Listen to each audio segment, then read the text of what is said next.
అందరు తెలిసి అక్కడ కట్ట తెగిపోయింది, కానీ ఎక్కువ నీళ్లు ఫ్లో వస్తున్నది. ఇప్పటికిప్పుడు అది ఆపాలంటే కూడా బస్తాలన్నీ కొట్టుకుపోయి పడుతున్నాయి, తాటి చెట్టు కొట్టుకుపోతున్నాయి. కాబట్టి ఆ పొలం నిండిన తర్వాత ఫస్ట్ కాళ్ళు మీ దగ్గరికి వస్తాయి. బహుశా మీకు ఒక అడుగు 2 అడుగులు నీళ్ళు వచ్చే అవకాశం ఉన్నాయి. అంటే మీకు ఏం చేయాలంటే తడిసిపోయే వస్తువులు ఏమైనా ఉన్నా, బట్టలు కానీ ఏదైనా డబ్బులు కానీ ఏదైనా వస్తువులు కానీ అట్లాంటివి కొంచెం తీసుకొని, స్కూల్ ఎక్కడది, స్కూల్లో ఉండాలా. మగవాళ్ళు ఈత వచ్చిన వాళ్ళు కొంచెం ఉండగలిగితే ఉండి మిగతా వాళ్ళని అక్కడికి పంపించుకుంటే మీరు కొంచెం జాగ్రత్తగా ఉండాలి నైట్. ఇంకోటి తీరా వచ్చిన తర్వాత అప్పుడు పోదామని అనుకుంటే ఆ నీళ్ళు ఎమ్మడి పాములు తెలుగు కూడా రావచ్చు. నష్టం జరగకుండా కొంచెం అలర్ట్గా ఉండండి.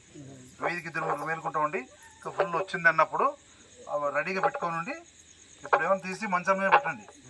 బట్టలు లాంటివి తడిపోకుండా మంచాల మీద లాంటివి పెట్టేసి తీసుకుని పోవాలా. ఎట్లాంటి ఇబ్బంది జరగదు, ఎందుకంటే అది తెగిపోయింది కాబట్టి ఫ్లో అక్కడ పోలే. ఏది దినుసుమర్ కెనాల్ అది.